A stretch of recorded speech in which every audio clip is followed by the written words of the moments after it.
In a competitive market, should you waive your home inspection? We're going to talk about it today.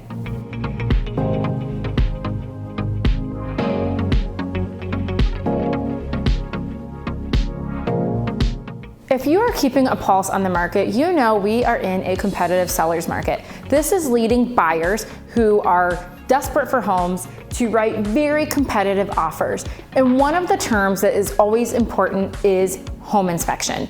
Sellers love when they're waived. Buyers, however, are taking on a risk when they do that.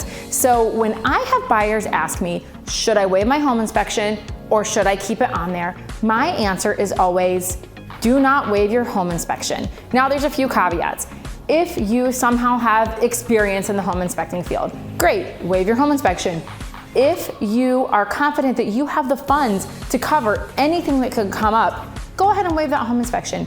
If you are to a point where you feel that's your only term left that you can deal with and you are comfortable with any consequences, then I'm not here to stand in your way. However, I do want to make sure that you are 100% aware of the risks of doing so. The reality is, even if you waive your home inspection, as a buyer, you can walk away from the sale. You're just at risk of you losing your earnest deposit. We never want you to be in a situation to do that, which is why I have a few suggestions for you that you can do instead of fully waiving the home inspection.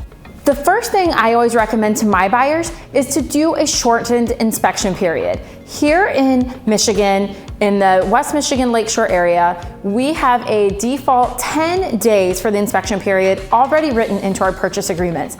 I like to shorten that to 5 days or 3 days. The big caveat here is we want to make sure that we have a home inspector we trust that has availability within that time frame. I take care of that for you.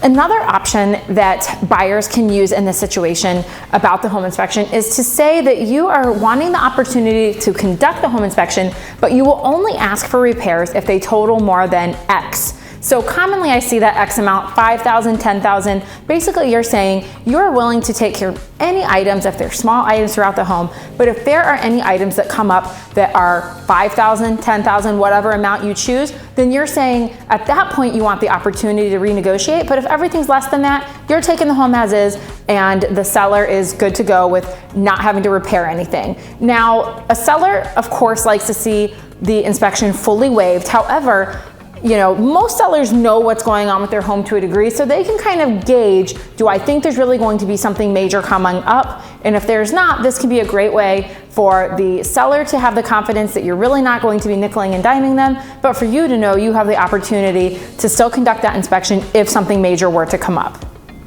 As you can tell, there are some definite pitfalls with waiving a home inspection, which is why my recommendation is not to do it. I know this also comes at a risk. It could mean that you lose out on a house you love, so only you can decide if the risk of waiving the home inspection outweighs for you the risk of losing that home you love. I'm here to help and support you in whatever you decide, so if you have any questions about the home buying process or what that looks like in your case, I am here to help and to walk you through every step of the way.